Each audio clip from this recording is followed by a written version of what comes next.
तो जी है, नमस्कार दोस्तों, स्वागत करते हैं आप सभी को अंदाज भोजपुरी के यूट्यूब चैनल में। तो दोस्तों बता दूं कि नीलकमल सिंह जी का एक बहुत ही कमाल का सॉन्ग आप लोग के बीच रिलीज होने जा रहा है। तो दोस्तों कौन सा सॉन्ग है और कौन सा वीडियो सॉन्ग रिलीज हो रहा है तो इसी वीडियो में बताने वाले। फटाफट वीडियो कर दीजिएगा लाइक, चैनल पर नहीं हो चैनल कर दीजिएगा सब्सक्राइब, क्योंकि भोजपुरी खबर यहाँ पे मिलते रहता है। तो भाई लोग बता दूं कि सुपरस्टार गायक नीलकमल सिंह जी का बहुत ही हाई लेवल का सॉन्ग होने जा रहा है। जी हाँ दोस्तों, तहरे चलते कुत्ता की नाइल। जी हाँ दोस्तों, बहुत ही ब्रांड सॉन्ग है तहरे चलते कुत्ता की नाइल, जो कि गाना का टाइटल है। और बता देना चाहते हैं रिलीज हो रहा है आप लोग के बीच यानी कि कल सुबह जी 17 दिसंबर को सुबह 6 बजे स्पीड रिकॉर्ड्स भोजपुरी के यूट्यूब चैनल से।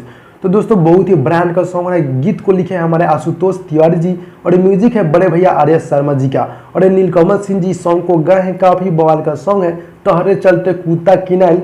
तो कल सुबह 6 बजे आप लोग देखने के लिए रेडी हो जाएगा। और बता दूं कि वीडियो कैसा लगा, वीडियो अच्छा लगा तो लाइक कीजिएगा, चैनल पर नहीं हो चैनल कर दीजिएगा सब्सक्राइब, क्योंकि भोजपुरी खबर यहाँ पे मिलते रहता है। तो भाई आप लोग का मेहनत कर रहा है तो भाई आप मेरे लिए चैनल सब्सक्राइब कर दीजिएगा और एक लाइक कर दीजिएगा। तो मिलता है अगली वीडियो में, तब तक के लिए जय हिंद, जय भोजपुरी, लव यू, अपना ख्याल रखिएगा।